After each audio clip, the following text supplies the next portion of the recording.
पिताजी, हमें स्कूल की तरफ से ट्रिप लेकर जा रहे हैं। मुझे 10,000 रुपए चाहिए। 10,000 तो नहीं है बेटा मेरे पास। किसी और दिन चले जाना ट्रिप पर। वो बात सुनकर पवन को गुस्सा आता है और वो अपने पिता से बड़ी बड़ी बातें कह देता है।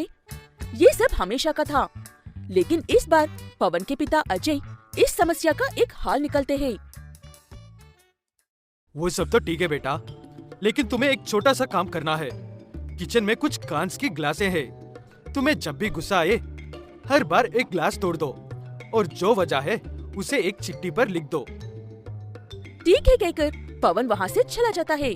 उसके बाद से अजय के घर में थोड़ी थोड़ी देर में एक ग्लास टूटते जाते हैं। ऐसे कुछ दिनों बाद पवन 10वीं क्लास कंप्लीट कर लेता है और उसके सारे कांच के ग्लास भी खत्म हो जाते हैं।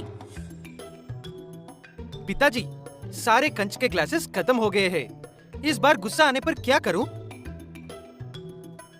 गम लो और जितनी बार गुस्सा आए उतनी बार एक एक ग्लास को फिर से जोड़ते जाओ।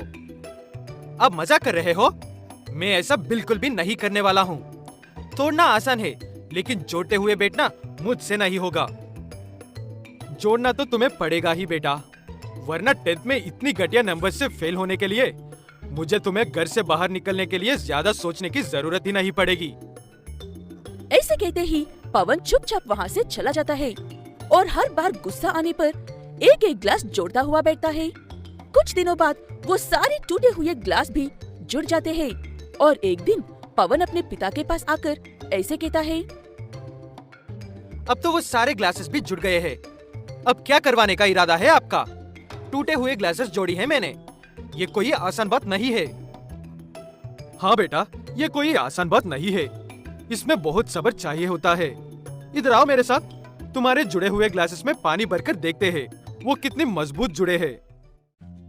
ऐसे कहते हुए अजय अपने बेटे पवन के साथ मिलकर उन ग्लासेस में पानी भरता है, लेकिन एक ग्लास में भी ढंग से पानी नहीं रुकता है। हर ग्लास की दारों में से पानी लीक होता रहता है। वो देखकर पवन के पिता अजय उससे ऐसा कहता है, ये ग्लासेस तो जुड़ने के बाद भी किसी काम की नहीं है। कैसे ठीक किया है तुमने इसे? शायद तुमने पूरी कोशिश नहीं की थी। क्या बात कर रहे हो पिताजी आप?